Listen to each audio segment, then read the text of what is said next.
እስራኤል ኢራን እያልሽ ምታሽቃብጪ ኢትዮጵያን በሙሉ የነሱ ጦርነት አሁን መዘዙ ኢትዮጵያ ደርሷል።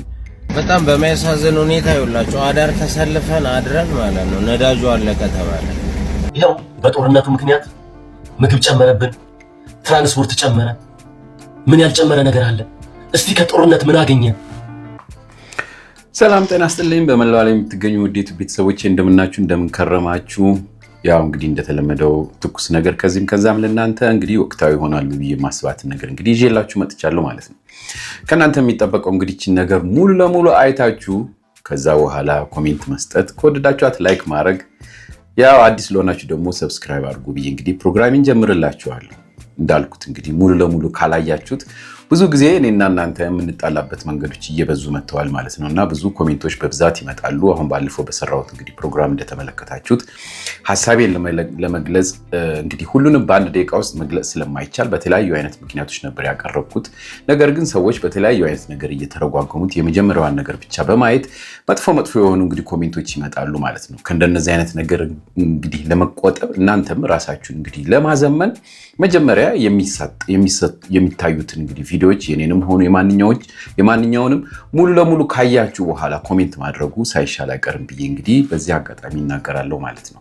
ባለፈው እንግዲህ እንዳልኩት እንግዲህ በአገራችን ላይ የነዳጅ ነገር በጣም አሳሳቢ እንደሆነ ሁላችንም እናውቃለን። ይህንን የነዳጅ አጠቃቀማችን ግን ትክክል እንዳልሆነ ስለተመለከትኩ ነው እንግዲህ ባለፈው ይሄ ነገር እንዴት ነው ለምን መንግስት ዝም ብሎ ችላ ይላል? የሚዘጉ ነገሮች በሙሉ ለምን ታሳቢ አይደረግም በዚህ ሰዓት የሚለውን ነገር ያቀረብኩት ማለት ነው። በተለያዩ ሀገሮች እንግዲህ እንደሰማችሁት ስራ ከማቆም ጀምሮ የተለያዩ አይነት እንግዲህ መንገዶችን እየፈጠሩ ያላቸውን በሀገራቸው ውስጥ ያለችዋን እንግዲህ የተረፈችዋን ነዳጅ ሲቆጥቡ ይታያሉ ማለት ነው።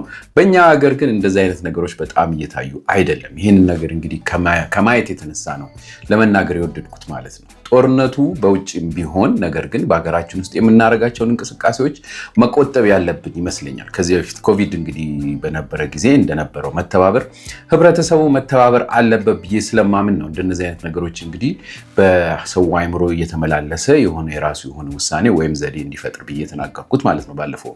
አሁንም ቢሆን እንግዲህ ለዛሬ የማቀርብላችሁ ይህ የነዳጅ ጉዳይ በጣም አሳሳቢ ሆኖ ህብረተሰቡን በጣም እየነካ ይገኛል ማለት ነው እና የተለያዩ አይነት ስሜቶች እንግዲህ መጥተዋል። እሱን ከዚህም ከዛም ሰብሰብ አድርጌላችሁ እንግዲህ አቀርብላችኋለሁ ማለት ነው። ከእናንተ እንደተለመደው የሚጠበቀውን ነገር እንግዲህ ነግሬያለሁ። መልካም ጊዜ ይሁንላችሁ። እስቲ እንጀምረው ፕሮግራሙ። ነዳጅ ልቅዳ ብዬ ሰልፍ ተሰልፌ ድፍን ሙሉ 3 ቀን ሳልተኛ ሳልፌ ደሞ በመሃል ላይ ይገባል መኪና ደቂቃ ሳይጠብቅ ምንም ሳይጉላላ ደንብ አስከባሪ አቤት ያለ ተራው ገባ ብዬ ስጠይቅ የሻይ ከፍላል አሉኝ ተራህን ጠብቅ ምንም ብናደድም ውስጤ እያረረ ወረፋዬ ደርሶኝ ጸሎቴ ሰመረ ተመስገን ጌታዬ ብዬ ሳላበቃ ተራዬ ሲደርሰኝ ነዳጁን ማበቃ ወይኔ ውይ እንደው አምላኬ ያንን የነዳጅ ሰልፍ ደግመ በህልሜ ራሱ እንዳታሳየኝ አደረህ። ውይ ወንድሜ ራይድ ነሽ እንዴ? አዎ ራይድ ነኝ። ወዴና ወደ ኮይ ፈጭ ነበርኩ። አይ እኔ እዛ ድረስ አልሄድም። እኔ ቅርብ መስለኝ እንዴ? ለምን ወንድሜ መኪናዋ እኮ በባምቦ አይደለም በነዳጅ ነው የምትሄደው። እና ትለኛለህ እንዴ? አንተን ዘርሽ 2 ቀን እንቅልፌን አጥቼ 5 ቃጂቼ የቀዳሁትን ነዳጅ አፈር አብልቼ ተመልሼ 2 ቀን ልሰለፍልህ ነዳጅ። ታዲያ ምን ችግር አለው? ምንም ችግር የለውም። የኔ እግረኛ ምንም ችግር የለውም። እንዲህ ከመረረ ለምን ኤሌክትሪክ መኪና አገዛም? ስለሚነዝረኝ ይነዝረኛል። ምን አይነት በሽተኛ ነው መድኃኒዓለም? ለምን ኤሌክትሪክ መኪና ይገዛል? ናፍጣ ፊት መቅዳት ነበር። እንኳን አብሮ ደስ አለን። ቀዳው ምን ከበደህ? ያው በጣም ብዙ እንትን ነው። ይኸው ለዛ መዋልም ማደርም ስላለ ልብስ በደንብ ያዝ። ልብስ ያዝ በደንብ። ሁለተኛ መጸዳጃ በጣም ችግር ነው። እዛ ካባ ጫካ ውስጥ አጋድመ ነው እንደምንወጣ አይደለም ታውቂዋለህ? እንደዛ አይደለም። አዲስ አበባ ኮሌ የተሰለፍከው በቃ እኔ አሁን ብዙውን በቆሎና በውሃ ነው ያሳለፍኩት። ቆሎና ውሃ ነው የተጠቀምኩት። በዚህም ጾም ስለሆነ እንትን አለልኝ። በስነ ልቦናም ተዘጋጅ። በስነ ልቦና ተዘጋጅ። ምን አገናኘው? ይኸውልህ ይሄን ሁሉ ቀን ተሰልፈህ አንተ ልክ ሊደርስ ሲቃረብ ነዳጅ አለቀ ልትባል ትችላለህ። አየህ? በስነ ልቦና ተዘጋጅ። ለምን ብዙ ወጣቶች ጌታዊ መተን ነው ይሄን ችግር ምን ነግርህ ብለው ራሳቸው እንትን ሊሉ ስለሆነ ይዘናቸው ነው። በስነ ልቦና ተዘጋጅ። አራተኛ የሌባ ጎማ አንተ ይሄን ሁሉ ሰልፍ ተሰልፈህ አጭበርብሮ ሊገባ የሚሞክር ሌባ አለ። የሌባ ጎማ ለሌባ በጣም በሚያሳዝን ሁኔታ ይኸውላችሁ አዳር ተሰልፈን አድረን ማለት ነው ነዳጁ አለቀ ተባለ። ይኸው ረዳቴ እንደምታዩት በኋላ ተኝቷል። እኔም እንደገና ሌላ ፍለጋ እየዞርኩ ነው። ውጭ አድረን አዳር ማለት ነው አለቀ ተባለና አዝነናል። እንግዲህ እስቲ ባለቤት እንኳን ገቢውን አፉ ካለን እንግዲህ መለመን መጠየቅ ነው። ከባድ ነው። ልክ በቃ አዳር ተሰልፈን ሊደርሰን ሲል አለቀ ሲባል አይደብርም? አይጨንቅም? አይከብድም? ከባድ ነው።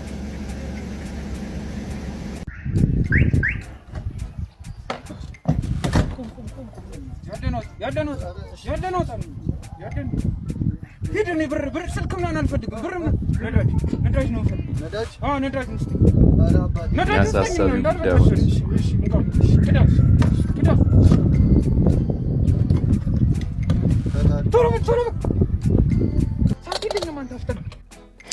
እንደተመለከታችሁት ነው። በእውነት በጣም አሁን የሚያሳዝነው ምንድነው መተሳሰብ የሚባለው ነገር ኦልሬዲ በጣም እየጠፋ ነው ያለው። ህዝቡ በጣም እየተጨካከነ ነው። ብዙ አይነት ቪዲዮዎች አሉ የሚደባደቡበት ምናምን፣ ያው እዚህ ቦታ ላይ ማቅረብ ስለማይቻል እንደነዚህ አይነት ነገሮች። ነገር ግን በቃ ህብረተሰቡ በተሰለፈበት እንኳን ሰላም እያጣ ነው። ሰልፉ ያው እንግዲህ የትየሌለ ነው። በተለያየ አይነት አካባቢ አይታችሁታል። ከዛ ሁሉ ደግሞ የሚያሳዝነው አብዛኛው ተሰላፊ በተለይ በቤት መኪና ነው እንግዲህ ይሄ የተባለው ማለት ነው የሚቀዳው ወይ 1000 ምናምን ትንሽ ጎደለብኝ ብሎ ነው ሄዶ እዛ ሰልፉን የሚያረዝመው ማለት ነው ተብሏልና እንደነዚህ አይነት ነገሮች እንግዲህ ከመጨነቅ የመጡና እንዲያው በቃ ሰልፊሽነት በጣም የሚታይ ይመስለኛል ማለት ነው። አንደኛ እዛ ቦታ ላይ ሄዶ ያን ቦታ ማቃጠል፣ የዛን ያህል ጊዜ ማቃጠል። ሁለተኛ ነገር አንዳንዴ ነገሮችን በተቻለ መጠን ቆጠብ አድርጎ ጉዞዎቹን መቀነስ ሲቻል፣ ነገር ግን የፈለጉት ቦታ ይሄዳሉ፣ ተመልሰው እዛው ይቆማሉ፣ ሌላ 5 ሰዓት 6 ሰዓት ያሳልፋሉ ማለት ነው። ይሄ ነገር በጣም በስቷል ተብሏል። በጣም ያሳዝናል። ይሄ ሁሉ እንግዲህ እየተደረገ አብዛኛው ህብረተሰብ ስቲል ምንም የሚመስለው ነገር የለም። ጭራሽ እርስ በርስ እንግዲህ እንደምናውቀው በሶሻል ሚዲያውም ሲኮማመጥ ያው እንግዲህ ሲሰዳደብ ነው የምናውቀው ማለት ነው። በጣም ያሳዝናል። እስቲ ደግሞ ትንሽ ነገር ላሳያችሁ።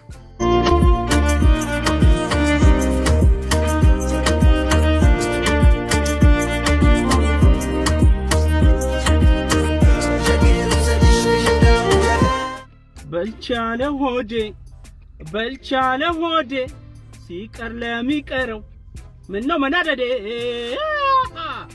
ውድ ኢትዮጵያውያን፣ እስራኤል ኢራን እያልሽ ምታሽቃብጪ ኢትዮጵያን በሙሉ የነሱ ጦርነት አሁን መዘዙ ኢትዮጵያ ደርሷል።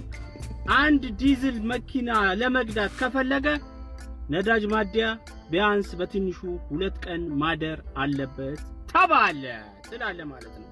እስራኤሎች ስማርት ናቸው። ጦርነቱን ከመጀመራቸው በፊት ቢያንስ እስከ 20 ዓመት ሊበቃቸው የሚችል ነዳጅ ሴቭ አድርገው ነው። እስራኤሎች በጣም ስማርት ናቸው። እስቲ ነዳጁ ሉሉ ሁሉ ሊያደርጉት ይችላሉ፣ በሆዳቸው ሁሉ ሊይዙት ይችላሉ። ኢራኖች የቀዱትን ነዳጅ የት እንደሚደፉት ግራ ገብቷቸዋል፣ መሸጫ ቦታ ስለላገኙ።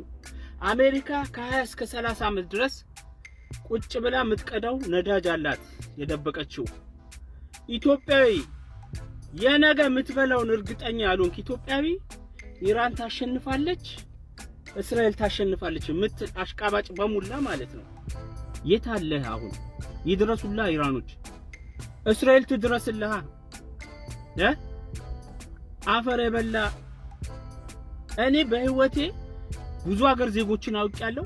ሙጃሌ አለው ያገራችሁ ብዬ ሙጃሌ ስሙን ያውቁትም ነው። ስሙን ያውቁት።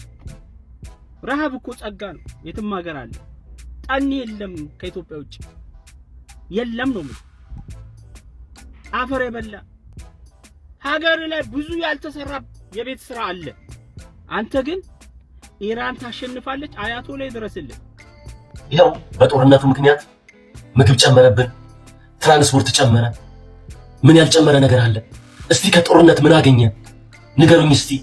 ይሄው ነዳጅ ከጦርነቱ በፊት ከ60 እስከ 80 ዶላር ነበር የሚሸጠው። ዛሬ ላይ ከ100 እስከ 116 የአሜሪካ ዶላር ገባ። ኢትዮጵያ ደግሞ ኢምፖርት ዲፔንደንት ነች። ነዳጅን በተመለከተ ሙሉ ለሙሉ ኢምፖርት ዲፔንደንት ነች። ምን ታድርግ? ይሄው ሰራተኛ በአስገዳጅ ሁኔታ አመት ፍቃድ ውጣ እየተባለ ነው። ሰው የከተማ ላይ ያለውን ሰልፍ ታያላችሁ። አያችሁ፣ ጦርነት ምንም ጥቅም የለውም። በሀገር ውስጥም ይሁን በውጭም ይሁን ከጦርነት ውስጥ ፈልቅቀን የምናገኘው ምንም አይነት ኦፖርቹኒቲ ወይንም ጥቅም የለም። ለሰላም እንቁ፣ በሀገራችንም እንዋደድ። መጨረሻው ይሄ ነው። የ7 ሀገራት የነዳጅ መሰረተ ልማት በዚህ በኢራን በአሜሪካና በእስራኤል ጦርነት ወድሟል። ሙሉ 100% ኢትዮጵያ ነዳጅን በተመለከተ ኢምፖርት ዲፔንደንት ነች። ኢምፖርት አድርጋ ብቻ ነው ማግኘት የምችለው ነዳጅ። ምንም ማድረግ አትችልም። ይኸው ፋብሪካዎች ጁስ ፋብሪካ ብትለው ምን ፋብሪካ፣ የተለያዩ ፋብሪካዎች በዚህ ምክንያት ሀገር ውስጥ ምርታቸውን ቀንሷል። በጦርነቱ ምክንያት ሀገር ውስጥ ያለ ምርት ቀንሷል። በፈረቃ የሚሰሩ ድርጅቶች ፈረቃውን ትተዋል። እኛ ሀገር ላይ እያያችሁ ነው። ቤትም ሆናችሁ ማናችሁም ከለራችሁም እምነታችሁም ስለ ሰላም አስቡ። በያላችሁበት ሰላምን የሚያህል ነገር የለም። ይመቻችሁ። እንደሰማችሁት ነው። በጣም በሚያሳዝን ሁኔታ ጊዜው በጣም እየከፋ እንደሆነ እየታወቀ በሀገሪቱ ላይ ግን እስካሁን ሰላም የለም፣ መተሳሰብ የለም፣ ክፋት፣ ተንኮል ምናምን ነው እና አሁን በዚህ በነዳጅ ማነስ ራሱ የትና የት ድርጅቶች እየተዘጉ እንደሆኑ፣ የረጅም ጉዞ ተጓዦች ጭነት መኪናዎች በየቦታው እንደቆሙ፣ እንደገና ደግሞ ፍሩቱ ምኑ በየቦታው እየተበላሸ እንደሆነ ህብረተሰቡ እያየ ግን ደንታ የለውም። መጨካከል፣ መከፋፋት ነው ያለው። በጣም የሚያሳዝነው እነዚህ ሰዎች ነዳጁን አምጥተው ወደ ጎረቤት ሀገር በጣም በከፍተኛ ደረጃ እየተሸጠ ነው፣ በየጫካው እየተገኘ ነው። ሰምታችኋል። እንደነዚህ አይነት ነገሮች በጣም በርክተዋል።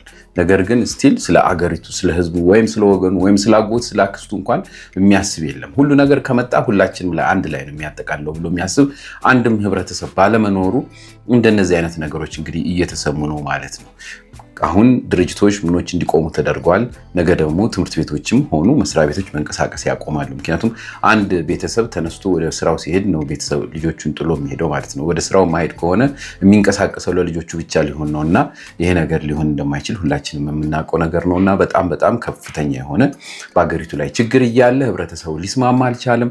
ሌባው የዛን ያህል ከባድ ነው። ሰልፍ ላይ እንኳን እንዳለ እየተሰለፈ ሰምታችኋል። ከዚህ በፊትም ሰልፉን ትተው እንግዲህ በጉልበት የሚገቡ በጣም ብዙ በተለይ ባለ ሀብቶች በቪኤት በምናምን የሚባል ተሰልፈው አይታወቅም። እነዚህ መኪኖች በጣም ብዙ እንዳሉ ከተማ ላይ ይታያሉ። ነገር ግን በጣም ትልልቅ የሆኑ ፒካፖች ስም ብጠራ ሌላ ፖለቲካ ይሆንብኛል። ግን እንደምታውቋቸው እነዚህ ትልልቅ መኪናዎች በምንም ተአምር ተሰልፈው አይታወቅም እና ቦቴው ቤታቸው ድረስ ይሄድ አይሄድ አይታወቅም እና በእንደነዚህ አይነት ነገሮች ላይ መጨካከናችን በእርግጥ በፊት ለፊት የሚታይ እንደሆነ ሁላችንም የምናውቀው ነውና ይህን ነገር እንግዲህ ህብረተሰቡ እንዲስማማና እንግዲህ አንድ ውጤት እንዲያመጣ ሁላችንም እንግዲህ ራሳችን እንግዲህ አቅም በቻልነው መንገድ አስተዋጽኦ ማድረግ አለብን ብዬ አምናለሁ። የራሳችሁን ኮሜንት ስጡበት። በኮሜንት ብዙ ሰዎች እየተነጋገራችሁ እንደሆነ ስላየው በኮሜንት በተቻለ መጠን የምንረዳዳበትና ህብረተሰቡን የምናስረዳበት መንገድ ቢሆን ጥሩ ነው ብዬ ነው የማምነው። ሌብነቱ ከመጠን ያለፈ ነው እንግዲህ የበዛው በየጫካው በጣም በሚያሳዝን ሁኔታ ነዳጅ ተደብቋል። ምን ማለት ነው? እስቲ ትንሽ ላሰማችሁ።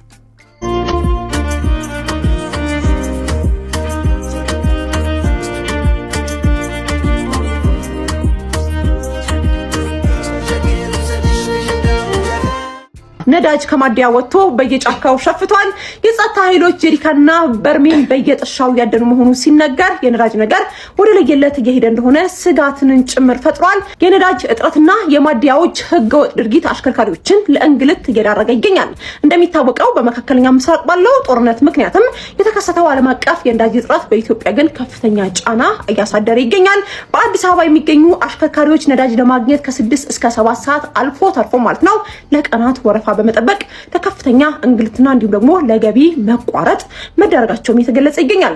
አሽከርካሪዎች እንደሚሉት ከሆነ ችግሩ በዓለም አቀፍ ደረጃ የተከሰተ ቢሆንም አንዳንድ ማደያዎች ግን ነዳጅ ያላቸው የለም በማለትና በህገወጥ መንገድ ተጨማሪ ገንዘብ ከሚከፍሉ አሽከርካሪዎች ብቻ በመመሳጠር ስርጭቱን እያስተጓጎሉት እንደሚገኙ ገልጸዋል። ትራንስፖርት ተጠቃሚዎችም ለእንግልት እየተዳረጉ ረጅም መንገዶች በእግራቸው እየሄዱ ይገኛሉ። እንግዲህ ከምሽቱ 3 ሰዓት ከ10 ላይ መሀል ሜክሲኮ አለች ሴትዮ። መሀል ሜክሲኮ ላይ ያለውን የታክሲ ሰልፍ እዩት ምን እንደሚመስል። ይሄ የተሰለፈው ሰው አይደለም የገረመኝ። እኔ 200ኛ ወይም 300ኛ ከኋላ ተሰልፌ ስንት ሰዓት ይደርሰኛል? ከዚያ በኋላስ እሄዳለሁ ቤት ይገባለሁ ወይ የሚለው ነው ያሳሰበኝና ነው ጌታ ይርዳህ በለው። ሌላውም አካባቢ እንደው ምን ይመስላል በዚህ ሰዓት? ሰዎች ግን ማለት ነው ታክሲ እንደ ልብ እያገኛችሁ ትገኛላችሁ። እኔ ትላንትና ወጥቼ ከ2 ሰዓት በላይ ቆሜ ማለት ነው ላገኝ አልቻልኩም እና በቃ ጭማሬ ከፍዬ በሌላ ታክሲ ነው የሄድኩትኝና የኢራንና የእስራኤል ጦርነት ጦሱ ለኛው ነው የተረፈው። እንደምትመለከቱት እንግዲህ በነዳጅ ምክንያት ታክሲ እንደ ልብ ማግኘት አልቻልንም። በዛ ላይ ደግሞ ጭማሪውን ታውቁታላችሁና ቢታረቁ ይሻላል። በዚህ ሁኔታ ከቀጠልን እንግዲህ ሁላችንም እግረኛ መሆናችን። ሌላው ደግሞ በጣም የሚገርማችሁ በዚህ ሰዓት በጣም እየተቸገሩና መስዋዕት እየሆኑ ያሉት ታክሲ ሹፌሮች ናቸው። ህብረተሰቡ በደንብ ሊረዳው ያልቻለው ነገር እሱ ነው። እንደዚህ አይነት ትልልቅ ሰልፎች የሚታዩት እነሱ እንግዲህ በየቤንዚን ማደያው በቆሙበት ስለሚውሉ ነው ማለት ነው። ያንን ውሎ ከጨረሱ በኋላ ነዳጇን እንዳገኟት ደግሞ ሌት ተቀን ነው የሚሰሩት። በዚህ ምክንያት ደግሞ ብዙ አደጋዎች እየደረሱ በጣም በሚያሳዝን ሁኔታ ነዳጁን ለመቆጠብ ሲባል አነዳዳቸው ተለውጧል። እንደገና ደግሞ ድካም በጣም በከፍተኛ ደረጃ አለ። 24 ሰዓት ሙሉ ቁጭ ብለው ነው እነዚህ እንግዲህ አለመመቸት አለ። አልጋ መኪናው ስለሚተኛ እንቅልፍ በደንብ አይጠገብም። አይምሯቸው ብዙ ነገር ያስባል። የመኪና ታክሲ እንግዲህ ኪራይ ያለባቸው እንደሰማችሁት እና እንደነዚህ የመሳሰሉ ነገሮች በጣም ስለበዙ ፕሬሸሩ በሙሉ ያለው እንግዲህ ታክሲ ወይም የህዝብ ማመላለሻ ሹፌሮች ላይ ነው ማለት ነው። እና ይሄ ነገር መታሰብ አለበት። በተቻለ መጠን መጠንቀቅ አለባቸው። እነዚህን ደግሞ የሚናገሩ ውስጥ የተወሰኑ ሰዎች ላሰማችሁ። ነዳጅ ማደያ ያለ ድራማ በቃ የትም የለም። በተለይ እነዚህ ናፍጣ የሚቀዱት ጋር አንዳንዱ ፖሊስ ከጎኑ ይዞ ይመጣና መኪናው ግዳጅ ሊወጣ ነው ምናምን ያስብልና አስፈራርቶ ያስቀድቶ ይሄዳል። አንዳንዱ ደግሞ ኤቲኤም ካርዲውን ምን ካርዲውን አላውቅም እንደዚህ ያሳይና የምሬ ነው ሰልፉን ጥሶ ያችን ካርድ አሳይቶ ቀርቶ መሄድ አለ። አንዳንዱ ደግሞ የባለቤት ልጅ ነኝ የማደያው የባለቤት እና ድሮስ እኔ ባለቤት ሆኜ የባለቤት ልጅ ሆኜ ነዳጅ ተሰልፌ ልቀዳል ነው ምናምን ይልና ቀርቶ ይላል ያለ ድራማ። እኔ ግን በጣም ነው የሚያሳዝኑኝ። በቃ ልጆቹ እግዚአብሔር እዛ የተሰለፉት ልጆች በጣም ነው የሚያሳዝኑት በእውነት። ኢትዮጵያ ውስጥ ጦርነት በምን እንደሚነሳ ልንገራችሁ። በነዳጅ ሰልፍ ሚካኤል ነው። ዛሬ እኔ ወደ 5 ሰዓት ምናምን ተሰልፌ ነው ተራ የደረሰኝና ልክ ማዴው በርጋ ምናምን ልደርስል የሆነች ታኮማ ሙሉ ቲንት ያሰራች ዘው ብላ መግባት። አባቴ እኔ 5 ሰዓት ተሰለፍኩ አልኳችሁ ማለት ሌሎቹ ደግሞ በትንሹ በቃ 5 ተኩል ምናምን ተሰልፏል ቢያንስ ነው። ከዛ ከኔ 2 መኪና በፊት ቀርማ ገባችና ከዛ ምንድነው ምናምን ሲባል ቪአይፒ ፓስ አለኝ በዚህ አልፌ ልቀዳ ነው። አባ የወረደው ህዝብ ከፊቴ ከኋላዬ እንደዘጭ ወደ 300 ምናምን ሌባ ጎማ ይዞ አጣናም ይዞ የወረደ ምናምን አለ። ከዛ ልጁ ደንግጦ ገባ። እኔ ወዬ ደግሞ ወጣ ብዬ እስቲ ምን ተፈጥሮ ነው ምናምን ብዬ ወጣ ስል ልጁን ደግሞ ነው ያውቃል እኛ ቲምፕ ይሰራንለትና አሁን መለላችሁ ነው ይሄ ቪአይፒ ፓስ ያላችሁ መስዋዕታችሁን ቲምፕ ያረጋችሁ ሰዎች ማዲያ ላይ ዘለን እንገባለን ምናምን አይሰራም። በቃ ኃይለኛ ጦርነት ነው የሚነሳባችሁላችሁ እና እናንተም እያደባችሁ ይመቻችሁ። ሰሞኑን በተፈጠረው እንግዲህ በነዳጅ እጥረት ምክንያት ይውላችሁ ብዙ ሹፌሮች እንግዲህ የእንቅልፍ እጥረት አለባቸው። ቴንሽናቸውም ነዳጅ ላይ ነው። በቃ ነዳጅ አግኝቼ በሰራው ነዳጅ ሰልፍ ላይ ነው አቴንሽናቸው እንዳለና በጣም አሳዛኝ የሆነ የትራፊክ አደጋ እየተፈጠረ ነው። በሰውና በንብረት ላይ በጣም በሚያሳዝን ሁኔታ የትራፊክ አደጋ እየተፈጠረ ነው። ሰሞኑን እንዳለ ዜናው የምናየው ተጋጨ፣ ሰው ሞተ ምናምን ነውና ሹፌሮች በእናትህ በቃ ባትቀዱ ወይ ባታሽከረክሩ ይሻላል። እንደዚህ አይነት አቴንሽን ውስጥ መግባት የለባችሁም። ነዳጁም ይቅር ማሽከርከሩም ይቅር። በቃ እንደዚህ አይነት አደጋ መፈጠር የለበትም። ራሳችሁን ከአደጋ ጠብቁላለው እና ነገሮች ያው በጣም ያው አስከፊና አሳሳቢ ናቸው። በእርግጥ ግን አደጋ ድረስ እስከመድረስ ያው ከባድ ነውና ቴንሽን አትሁኑ። በቃ ነዳጅ ከሌለ በቃ ለባለቤት ወስደ መኪናውን ማቆም ነው። ምንም ሌላ አደጋ ውስጥ መግባት አያስፈልግም እና አቴንሽን ውስጥ አትግቡ እላለሁ። ሰዎች ህዝብ ከመጨረሳችሁ በፊት አድቡ፣ እረፉ። እግዚአብሔርን አሁን ነዳጅ ጠፍቷል እናንተ ብሎ ህዝቤ በእንትን ምንድን ነው የሚባለው ይሄ ማርሽ ዜሮ እያደረገ ምናምን በፎሎ ነው እየቆሰቆሰ ያለው ማለት ነው። ከዛ ይኸው በዚህ 2-3 ቀን ራሱ ስንት አደጋ ሰማን፣ በጣም ብዙ አደጋ ሰማን። እና ሰክሱ፣ እግር ይሞቃል። በዜሮ አድርጋችሁ መኪና ስታንቀለቅሉ እግር ይሞቃል። እንደውም ትናንሽ መኪኖች ይሻላሉ። ሰው እንዴት ሲኖትራክ በፎሎ ይነዳል? ሰክሱ ሰዎች ሰክሱ። እግር ይሞቅባቸዋል። እግር ይሞቃል። እግር ከሞቀ ደግሞ አይሰራም፣ አይዝም። እግር አልያዘም ማለት ደግሞ ጣሳችሁ ማለት ነው። ወደ ገሃነም ነው የምትጥሱት። ስለዚህ ሰክሱ፣ በማርሽ እንትን በሉ። በቃ ብዙ አትጨፍልቁት። አርፒኤማችሁን ከ1500 አታሳልፉ። ከዛ ውጪ ግን በቃ ይሄ በዜሮ የሚንደረደር ነገር አቁም፣ እረፉ፣ ማርያምን እረፉ እና ፎሎ እያደረጋችሁ ይመቻችሁ። መኪና ያለው ሰው ያስቀናኛል ድሮ፣ ዛሬ ግን አየሁት በነዳጅ ተማሩ። እኛ ኢትዮጵያውያን ኢራን ብትለቅብን ኒኩለር ወይ ሚሳኤል የሚጠብቅልን አለልን ሚካኤል። እኛን የቸገረን ከጊዜ የሚቀደም ነገር የሚያበጃጅ እንዴት ሰው እንጣ ወዳጅና ነዳጅ። እንደሰማችሁት ነው። በእውነት በጣም ብዙ የሆኑ አደጋዎች ታይተዋል። እኔም ብዙ አቅርቤያለሁ በፌስቡክ በምናምን ማለት ነውና ይሄ ሁሉ አደጋ እየደረሰ ያለው ያው እንግዲህ በድካም እንደገና ደግሞ ያው የዚህ ነዳጅ ጭንቀት መቆጠብም ምንም እየተባለ በጣም ልዩ ልዩ የሆነ አይነት እንግዲህ መንገዶች በተለይ በቁልቁለት ላይ እንግዲህ በብዛት ይሄ ነገር እየደረሰ ያለው። በእርግጠኝነት ቁልቁለቱ ላይ ይህንን ዜሮ እየተጠቀሙ መሆን እንዳለበት ነው እንግዲህ ብዙዎች የሚናገሩት ማለት ነው። ከእንደነዚህ አይነት እንግዲህ ለመቆጠብ ህብረተሰቡ በተቻለ መጠን አንደኛ የሚገቡበት መኪናዎችን እንግዲህ አረጋግጦ መግባት አለበት። በጣም ብዙዎቹ እነዚህ እንግዲህ አደጋ እያደረሱ ያሉት አሮጌ መኪኖች ናቸው። ከከተማ እንግዲህ ይውጣ ማለት አይቻልም። እነዚህ አሮጌ መኪኖችን ግን አትሊስት አነዳዳቸውም ሆነ ጥንቃቄያቸው እንደቀድሞ ቢሆን የተሻለ ይሆናል። በጣም በሚገርማችሁ በአንድ ቀን ውስጥ በጣም ብዙ ነው የሚሰማው። በአሁን እንደ ድሮ አይደለም። ላይ አንድ ቀን ሁለት ቀን አለፈ ምናምን አይደለም። አሁን በአንድ ቀን ውስጥ ራሱ በአንድ መስመር ላይ አሁን እኔ አንድ ጊዜ እንደዚህ የሰራሁት ከመገናኛ እስከ ሀያት ባለበት መስመር ላይ ወደ 5 ምናምን አይነት ግጭቶች በአንዴ ተከታትለው ተሰምተዋል እና በብዛት የታዩት በሙሉ ከዳገት ወደ ቁልቁለት የሚባሉ አይነት አካባቢዎች ላይ ናቸው እነዚህ አይነት ነገሮች እየተፈጠሩ ያሉት እና ከእንደነዚህ አይነት እንግዲህ ለመቆጠብ ህብረተሰቡ የተቻለውን ያህል እንግዲህ ግንዛቤ ወስዶ ከሚመለከተው ህብረተሰብ ጋር እየተነጋገረ ለጥንቃቄ የራሱን እንግዲህ አቅም መፍጠር አለበት።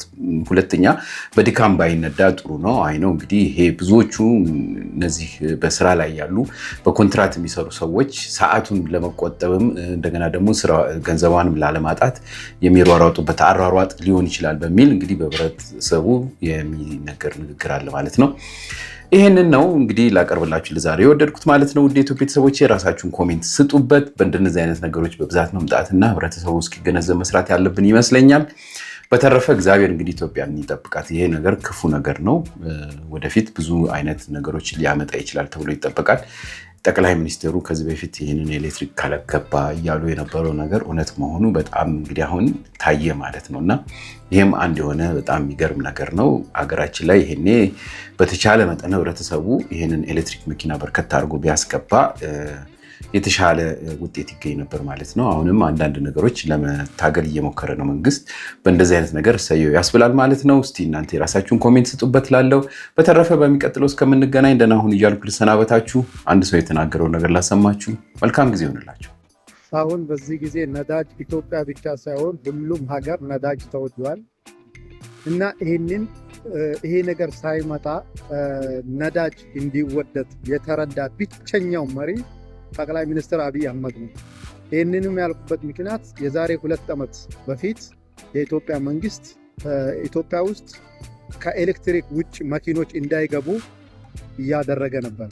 ይሄ እንደሚመጣ ቀድሞ ያውቃል አብይ አህመድ። በነገራችን ላይ እኛ ያልተረዳ ነው ዓለም የተረዳው መሪ ቢኖር አብይ አህመድ የዛሬውን አይደለም የወደፊቱን ያውቃል። የምሬ ነው የምላችሁ። ኢትዮጵያ ውስጥ ሞተር ሳይክል ሳይቀር በነዳጅ የማይሰራ እንዲገባ ፈቅዶ በነዳጅ የሚሰራው አንፈልገው። ምክንያቱም ለዚህ ጊዜ ይጠቅማል ያ ነገር። አሁን ተረዳ ነው። አያችሁ፣ አሁን ነዳጅ ኢትዮጵያ ብቻ ሳይሆን ሁሉም ሀገር ነዳጅ ተወዷል። ክበርልን አብቹ።